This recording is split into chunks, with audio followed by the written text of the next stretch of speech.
Ito ang mainit na balita na siyang dapat malaman ng taong bayan at tila usap-usapan ngayon sa mundo ng social media. Kahit anong pilit mong pagtakpan ang iyong sarili para lang maging malinis ka sa mata ng taong bayan ay hindi mo pa rin talaga mapipigilan ang paglabas ng buong katotohanan dahil sa isang pahayag kamakailan lamang ay tila hindi na nga nakapagpigil pa at tila nilaglag na mismo ng congressman na si Toby Chanco si Pangulong Bongbong Marcos at may matinding isiniwala at sa publiko na tila matagal na umanong alam ni Marcos Jr. ang korupsyong nangyayari sa loob ng gobyerno. Ito nga ang matinding pahayag na isiniwala at sa publiko na dapat malaman ng taong bayan na tila pilit umanong tinatago ng mga bayarang media sa publiko. Pero bago tayo magpatuloy, kung bago ka pa lang sa aking channel ay huwag mo nang kalimutang mag-like, comment at mag-subscribe para lagi kang updated sa mga susunod nating video. Kamakailan nga lang sa pahayag kay Toby Chanco ay tila umami na ito patungkol sa mga kabulastugang ginagawa ngayon ng kasalukuyang gobyerno. Ayon pa nga sa kumpirmadong balita source online, matagal nang alam ni Marcos Jr. ang garapalang korupsyon. Isiniwalat ni Botas Representative Toby Chanco na matagal nang alam ni Pangulong Marcos Jr. ang umano'y garapalang korupsyon na kinakasangkutan ni dating Speaker Martin Romualdez. Ayon kay Chanco, pag-upo pa lang sa meeting noong Nobyembre 24, 2024 ay diretsahang sinermona ni Marcos ang kaniyang pinsan sa harap pa mismo ni Chanco tungkol sa umano'y pagkuha ng pondo at posibleng labis-labis na yaman. Mismong Pangulo raw ang nagbitaw ng matitinding tanong, Martin, kayo ni Saldi, ilan bang bahay sa Forbes ang gusto nyong bilhin? Ilan bang eroplano ang kailangan niyo? Ilan bang Ferrari ang gusto niyo? Gaano karaming pera ba ang gusto nyo? Gaano karaming caviar ba ang kaya nyong kainin? Kasunod nito, sinabi pa raw mismo ni Marcos, sobra na kayo, lahat ng pera kinukuha nyo. Ayon kay Chanco, kaya niya ito hindi agad inilahat ay dahil napakasakit na mga salita at nagtaka raw siya kung bakit sinama pa siya kung papagalitan lang naman pala si Romualdez. Ibinunyag din ng mambabatas na marami umanong pagkakataon na ginagamit ni Romualdez ang pangalan ni Marcos para sa mga utos nito. Sa magkahiwalay na video, sinabi ni Saldico na inutusan daw siya ni Romualdez na para raw kay Marcos na bilhin ang number 30 Tamarin St. Forbes Park para maging drop-off point ng mga kickbacks. Sinabi ni Saldico na 1 bilyon ang personal niyang dinala sa naturang bahay noong Disyembre 2024 at tinanggap daw ito ni DOJ Undersecretary Jojo Cadiz upang dalhin sa bahay ng Pangulo. Kung totoo ang mga salaysay na ito ni Congressman Chanco, lumalabas lamang na may kamalayan o matagal nang alam ni Pangulong Marcos ang garapalang korupsyon. At para sa bupang detalye ng balita, narito't panoorin natin ang full video. Pag-usapan muna natin itong mahiwagang bridge na ito. Pwede natin ito pangalan ng London Bridge. hindi po babagsak yan. Sa Davao po yan ginawa eh. Okay, so merong dito, merong balita. Di umano, muntik madisgrasya dito si Bongbong Marcos. Ayan, pag-usapan natin.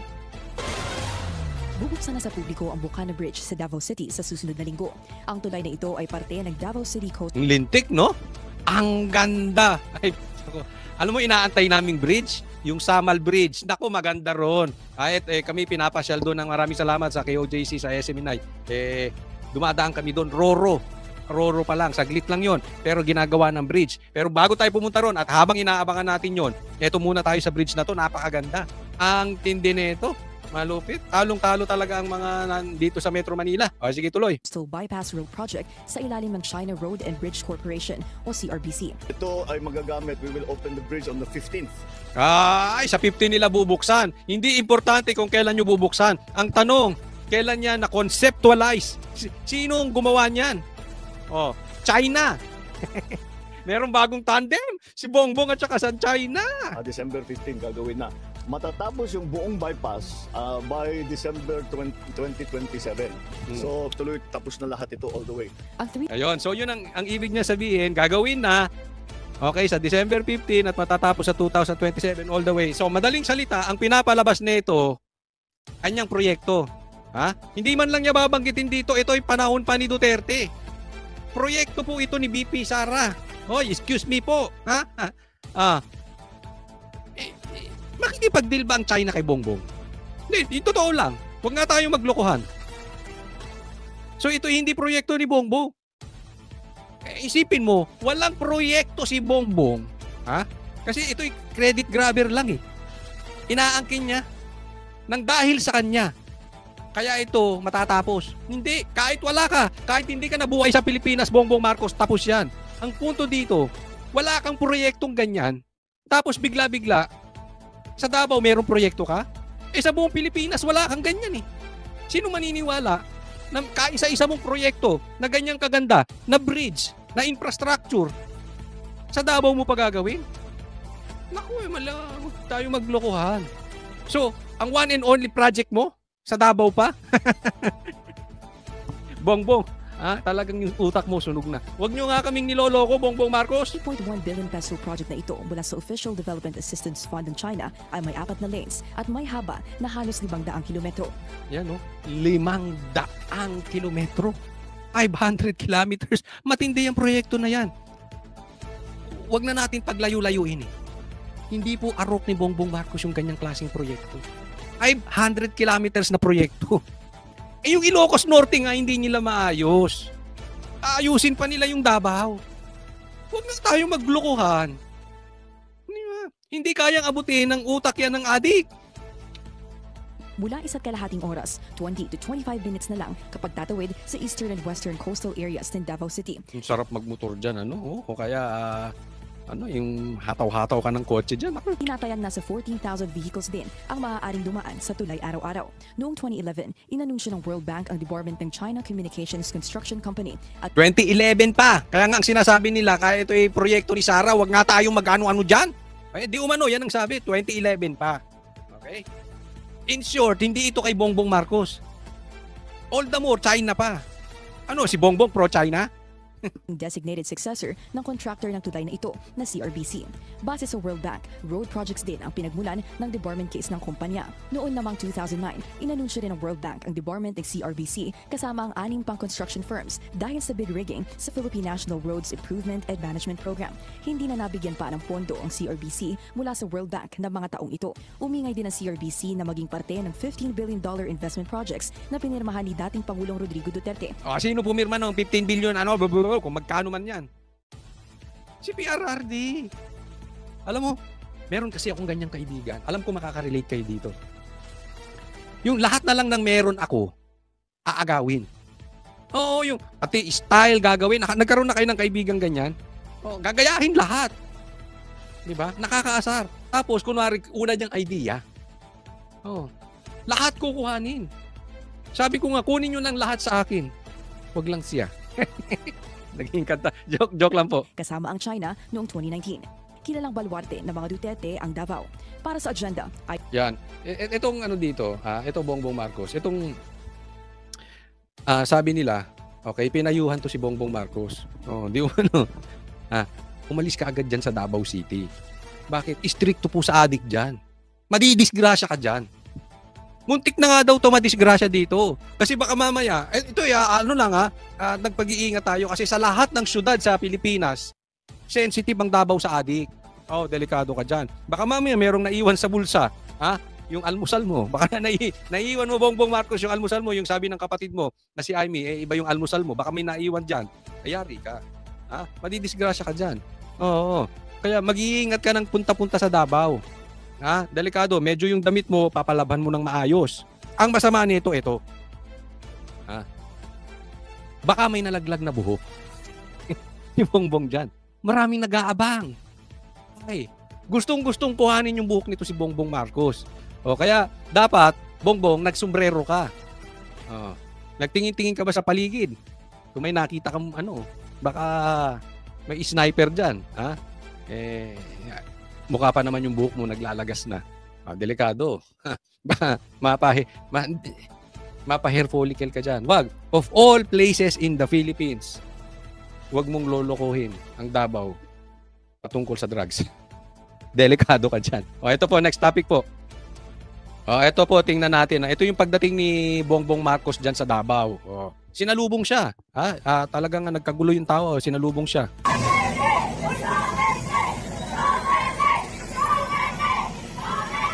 Alam mo, namimiss ko na yan, ha? Yung sigaw ng puro Duterte. Duterte. Isipin mo, ikaw ang dumating, ang sigaw ng tao, Duterte. Baka mamaya si Sara pumunta ng Ilocos Norte, ang sigaw doon, Duterte rin. Diba? Huwag kang punta ng punta sa teritoryo, tapos ang dami mo namang gwardya. Hindi ka talaga gusto ng tao. Kung sa ibang lugar nga, papakita ko sa inyo mamaya, ayaw na ng taong bayan kay Bongbong Marcos sa Davao pa. O, tingnan mo.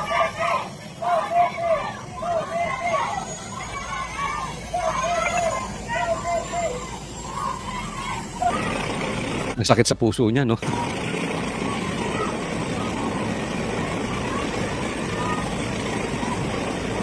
Ang balita ko dito, marami daw dalang gwardiya si Bongbong Marcos. Marami rin siyang for his protection naman. Normal naman 'yun sa isang presidente. Balita ko marami rin siyang dalang barbero for the protection of the hair. Lang 'yon, nakabantay lang 'yon, Para kasi pag may nalagas na buhok, may nalaglag, kailangan pupulutin agad 'yon. Pupulutin 'yung kahit malakas ang hangin ng helicopter, pupulutin agad ng barbero 'yon. Kakatiwala nila katiwala nila 'yung barbero ni Bongbong Marcos. Dahil sa lahat ng pinoproteksyonan ni Bongbong Marcos, more than proteksyonan niya yung asawa niya, mas pinoproteksyonan ni Bongbong Marcos yung buhok niya. Kasi delikado siya. Pag may isang balbas man lang nalagas, yari si Bongbong.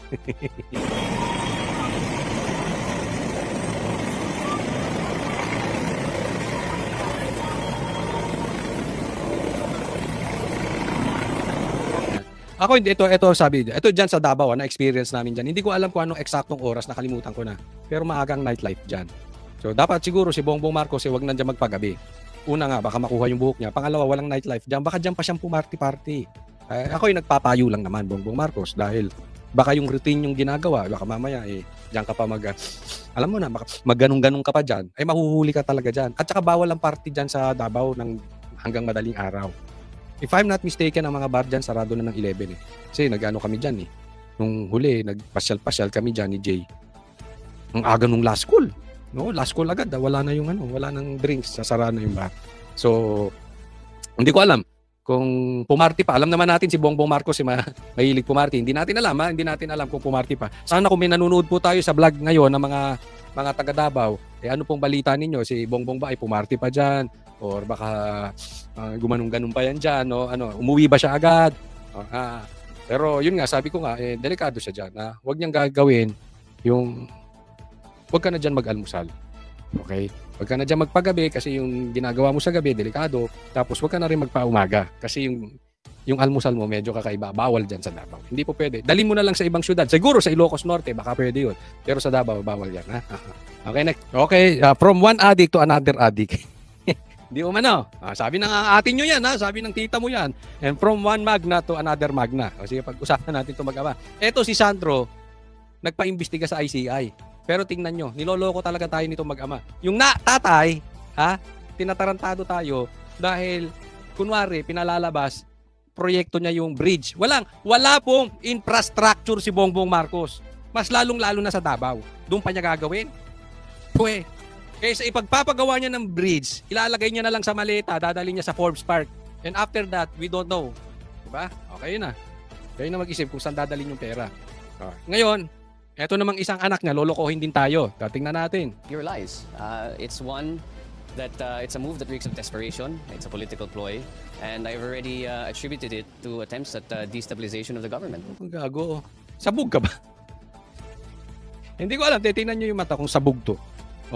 Lahat na lang, pag nabubuking ang pagnanakaw nyo, distab. Yan ang style nila Pag nalalaman yung pagdodroga nila, destabilization. Pag nalalaman yung pagnanakaw nila, destabilization. Ang tanong, kaya nyo bang patunayan na hindi kayo addict at hindi kayo magnanakaw? Hindi naman kayo ready, wala naman kayong ginagawa kung hindi distab. Pinagsasabi nyo. Dagdag pa ni Representative Marcos, kusang loob siyang humarap sa komisyon para tumulong sa isinasagawa nitong investigasyon. I came here on a voluntary basis so I could help the ICI with their investigation. I was not served a subpoena. I am not subject to any investigation. However, I am willing to give and tell the ICI anything that I might know that will further the investigation. So, ibig sabihin, hindi daw siya Hindi daw siya iniimbestigahan. Siya'y tutulong. Una pa lang, doon pa lang eh. Tingnan mo to, niloloko talaga tayo. Kayong ICI, eto sasabihin ko na sa inyo, inutil kayo. Ano ba yung inutil? Walang silbi. Wala kayong purpose dyan. Hindi kayo nahihiya. Yung tataas ng posisyon nyo na achieve sa buhay ninyo. Pagdating sa dulo ng karir nyo, inutil kayo. Hindi daw siyang iniimbestigahan. Tutulong lang siya. Matapos na matanong si Kong Sandro ukol sa mga alegasyon laban sa kanya at sa kanyang tiyuhin na si dating House Speaker at Leyte Representative Martin Romualdez, tila may patutsada si Kong Sandro. I did not do any such a thing. Kung nakikita niyo po yung listahan, may mga project dyan sa Davao City nakalista sa Davao City. Alam naman natin sino nakatira doon, ba't ba ako maglalagay ng projects doon? Yun! Siya pa ang nagtanong, of all people, ikaw pa, tinan mong gago to. Gago, adik ka? Tinatanong niya, bakit naman ako maglalagay ng proyekto sa Davao? Alam naman natin sinong nakatira doon. Ikaw ang dapat naming tanungin. Bakit ka maglalagay ng proyekto doon? Di ba? Kasi, madali naman yan eh. Kung may nakalagay na insertion, di umano, sinabi, hindi ko kasi na-check na yung sinabi ni Saldi ko, yung ebidensya, kung saan meron siyang insertion. Okay? Hindi ko nakita. Admittedly, hindi ko nakita, hindi ko na-check kung may Davao. Ngayon, kung may Davao nga, ba't kami tatanungin mo? Bakit ka naman maglalagay? Ikaw dapat tanungin namin. Kasi wag mong kakalimutan, ha? Kayong dalawang na magtsuhin, binansagang kayong pork barrel kings. Bakit yung allocation ng DPWH, kayong magtsuhin ng pinakamalaki? Ang liit ng populasyon ng distrito ninyo. Doon pa lang eh. Nakakagago na. Oh. Tapos, ang laki ng insertions nyo. Bakit hindi mo patunayan doon sa nilabas na insertion? Meron namang record dyan ng kamera. Bakit hindi nyo patunayan kung saan napunta yung proyekto na yun? Kesa i-deny nyo ng i-deny, ba't kayo nag-insert? Naka-record naman kung kaninong request yung insertion na yun eh. Oh, di ba? Talaga niloloko tayo na ito mga to. Corina, nauna na rin nagpahiwatig kanina ang presidential son na bagamat nag-request siya at pinagbigyan yung kanyang request for an executive session, ay handa raw siya at binigay niya ang kanyang full consent to the ICI na isa publiko yung kanyang testimonya na na-record kanina during that executive session. Yan ay kung hindi makikita ng ICI na makakasagabal ang mga sinabi ng anak ng Pangulo sa kanilang investigasyon. Inaabangan pa rin natin sa ngayon, Corina, kung sino ang mga nakaschedule na lalabas bukas dito sa ICI at kung sila ay magre-request din ng sarili nilang executive session o ipala-livestream ang kanilang mga testimonya. Corina. So handa na siguro, Paolo, ang ICI na halos lahat na siguro ng susunod mula sa Congress. Ang itong sinabi, okay? Handa daw nagpa-imbestiga ito si Sandro sa ICI. Pero nag-request ng executive session. Okay? Mamaya i-discuss natin. Hihimayin natin isa-isa. Magkahapon na hanggang kay Presidential son Sandro Marcos today na ito ay hindi magiging live. So kumbaga hindi rin makukuha ng publiko yung kanilang hinihingi na transparency. Na para bang tila nag-aabang tayo dito, Corina, kung sino ang mga mambabatas o di kaya resource person na willing na magpa-livestream ng kanilang mga testimonya dito. Kasi inaantay din natin minsan on the day itself na lalaman na lamang kung papayagan ba yung kanilang request for an executive session o di kaya sila magsasa publiko ng kanilang testimonya. But just the same ay nakahanda naman yung body ng ICI, maging kaming mga nagko-cover dito o ukol sa mga posibleng mangyari. Si Congressman Roman Romulo ay mayroong sinabing dahilan kung bakit siya humihingi ng executive session. Dahil daw baka ang kanyang mga isisiwalat ay magiging banta sa kanyang buhay. Si Presidential son Sandro Marcos naman ay meron bang binigay na dahilan? Wala naman siyang ibinibigay so far na dahilan at hindi rin natin natanong kanina kung ano ba yung kanyang reason bakit initially he wanted to have an executive session. Pag-usapan natin. Nagpunta dyan si ng kusang loob. According to Sandro. Tingnan nyo kung paano drama tong ginagawa nila. So sabi niya, executive session tayo. Siya nag-request. Okay? Ito namang ICI, tanga rin. Tinanggap. Di ba? Okay. Tapos, sasabihin nila, pagkatapos ng executive session, yung executive session sila lang mag-uusap. So, hindi live. Supposedly live yan eh. Ngayon, pagkatapos ng investigasyon, bigla mong sasabihin, Kung hindi ito makakasagabal sa pag-iimbestiga ng ICI, pwede niyong sabihin kung ano na pag-usapan natin sa executive session. Tingnan mo itong plastic na ito. Mana doon sa tatay niya. Yung tatay niya, credit grabber doon sa bridge. Ito naman, ang pinapalabas niya, matino siya. Nagmamagandang loob pa siya. O okay lang. Ilabas ninyo kung ano na pag-usapan sa executive session. Tanga. Puro mga tuta ng ama mo yan eh. Nag-executive kayo, kunwari inimbestigahan ka, tapos maglalabas na lang sila kung ano na pag-usapan sa executive session. So ano mangyayari doon? Malinis ka. Di ba? Hindi pa niloloko yun. Bakit in the first place, hindi na lang inilive? Yan ang problema dito sa ICI na ito. Pa-executive session pa kayo. Kaya walang naniniwala sa inyo, mga inutil kayo sa ICI. Inutil kayo. Tanggapin nyo yun. Yun ang katotohanan. Magpapa-executive session tapos kunwari gusto mo ilabas at publiko yun na pag-usapan. Tingnan mong loko-loko to. Talagang itong bag-ama, talagang niloloko tayo mga Pilipino. Ganyan po kababa ang tingin nila sa atin. Pustahan tayo. Bakit hindi ka magpa-imbestiga sa Blue Ribbon? Doon ka mag-request ng executive session. Kasi doon pa lang sa request mo ng executive session, mababara ka na. Kahit maraming tuta na senador, marami rin maninindigan doon, makakwestiyon kang talaga ron. Hindi katulad dyan sa ICI na yan, wala namang boto yan eh. Hindi naman nilagay ng taong bayan yan dyan. Nilagay yan ng tatay mo dyan. Pasahuran ng tatay mo yan. Wag nga kami. Hindi kami adik katulad ninyo, wag nyo kaming niloloko. We are not stupid. Tigil-tigilan nyo yung drama nyong ganyan. Kusang loob, magpapa-imbestiga. Ikaw pa ang malinis? Nagkusa kang loob na nagpa-imbestiga at okay lang ilabas sa'yo after mo magpa-executive session? Malay namin kung anong pinag-usapan nyo ron. Malay nyo, drugs yung pinag-usapan nyo. Hindi po tayo nag-ano, but anything goes there. Anong gusto mo pag sinabi ng ICI, malinis ka, maniwala na lang? Dahil sinabi ng 3 tao na walang nakarinig, ang buong Pilipinas, maniwala na lang? Na yung 3 tao na yun, tinayo ng tatay mo? Hindi ka ba naman loko-loko? Hindi sana. Lahat live na. Kayo ICI, wag na kayo mag-imbestiga kung executive session lang. Tapusin nyo na, alisin nyo na yan. Pero ang nakakagulat doon ay tila after nung request nga niya for an executive session ay tila biglang naging willing siya. Kumbaga nag-ibang ihip ng hangin at sinabi niya bigla na sige, kung walang hindi naman ma-jeopardize ang investigation ng ICI, edi go, ipalabas natin sa publiko ang aking naging testimonya. So that's a little bit of something na inaalam din natin, and we will probably ask from the ICI officers here kung bakit nga ba nauwi sa ganun na for initially executive and then biglang sino ultimo bilyonaryo, Duda? Duda sa kagaguhan nitong adik na to. Bakit biglang nagbago ang ihip ng hangin? Gusto ilabas kung ano na imbestigahan sa kanya. Pagkatapos na sila lang nag-uusap, hindi sinali publiko. Ay, nako kayo. Huwag nyo kaming pinagluloko dahil sa totoo lang, adik lang maniniwala sa inyo.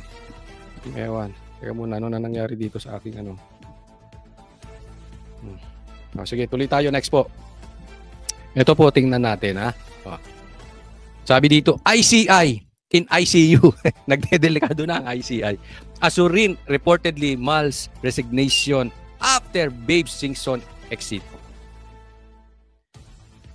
Pagkatapos ni Singson, si Azurin naman magre-resign. Alam mo, tama lang yan. Iwanan nyo na yung ICI na yan kasi sa totoo, masisira kayo dyan. Ha?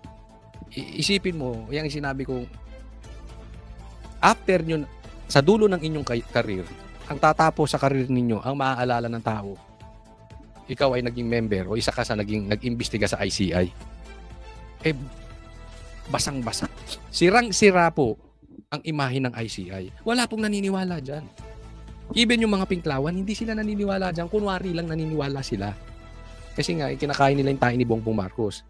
Di ba? Para na lang hindi sumama sa publiko at makalaban nilang Duterte. Pero wala talagang naniniwala dyan.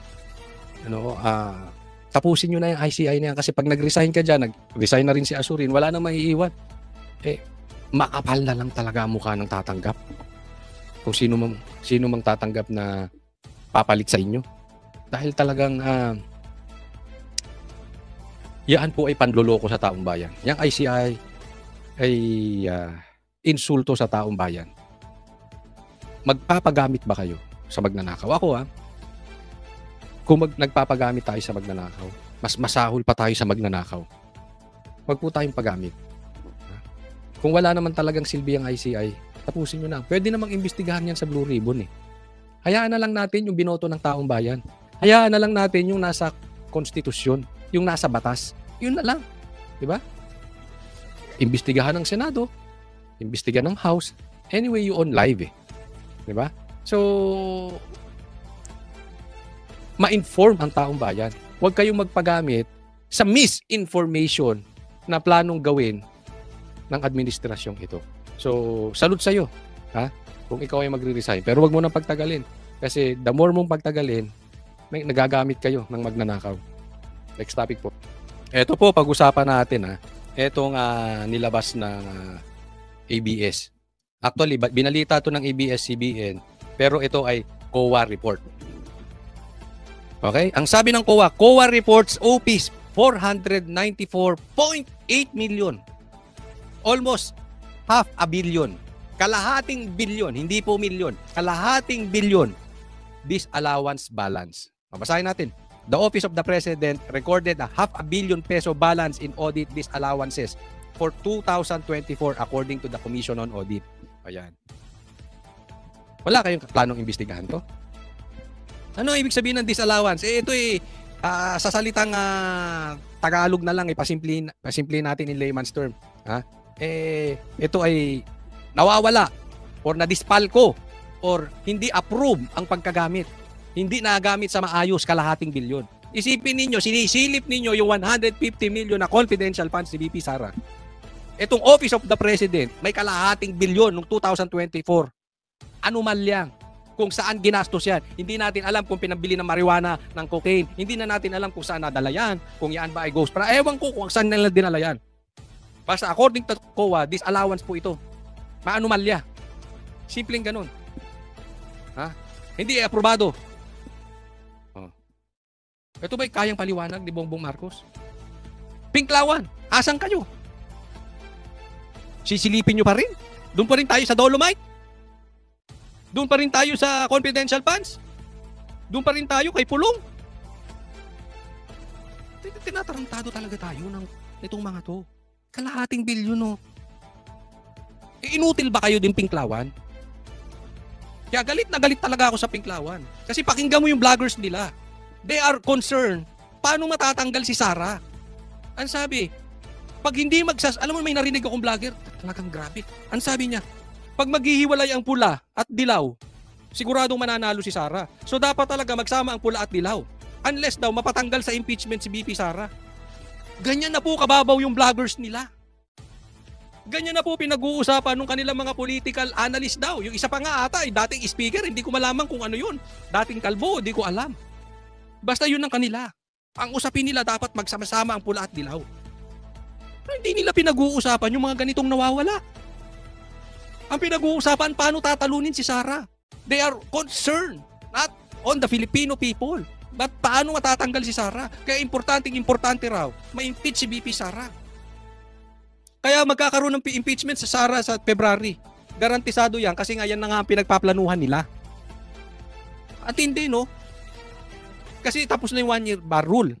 So, nakalipas na yon kahit na sinabi ng Supreme Court, unconstitutional yon, pwede pa rin sila. Nasa batas na nga naman, no? So, sa February, pwede sila magsampa ulit. Ang tanong dyan, nabuking na yung pagkuha ni Bongbong Marcos, nung pamilya nila at si Tambaluslos, yung pera. Ngayon, anong ipambabayad nyo sa congressman ngayon para pumirma sa impeachment ni VP Sara? Ako yung may narinig, Ito yung narinig ko lang. Kayo ang humusga kung totoo to. Pero papatunayan ko sa inyo mangyayari to. Dahil lahat ng sinabi ko nangyayari. This is from a reliable person. Marami na daw gustong bumitaw kay Tambi. Inaantay na lang kung tatanggapin sila sa kampo ni Sara. Yun na lang. Hindi natin alam, paplanuin nilang matuloy yung impeachment. Pero baka hindi magsipirma. Lalo't wala ng budget Di ba? Si Chanko mismo sinabi, lahat ng nagpirma dyan, may budget. Eh, saan kukuha ngayon si Tambab na booking? Diba? Yan po ang pinupunto natin. Anong pag-uusapan natin hanggang February? Paano sasampahan ng impeachment? Ha? Mga pinklawan. Yan na pag-uusapan natin. Hindi itong nawawalang kalahating bilyon. Yan ang papuputukin nyo sa media. Animal kayo. Yung mga vlogger nila. Tactical alliance. Tawag pa kayong tactical alliance.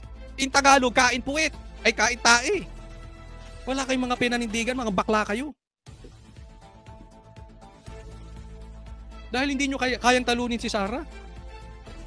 Pipikit nyo na lang ang mata nyo rito. Hindi biro ito. Kung nanggagalaiti kayo sa 150 million ni BP Sara, ito 494. Asan yan? Di ba? Bakit hindi kaya imbestigahan to ng ombudsman? Bakit hindi kaya imbestigahan to sa Blue Ribbon? Di ba? ICI kaya, ba't di rin kaya imbestigahan to? Pero higit sa lahat yung ombudsman eh. No. Wala kayo. Mga inutil kayo.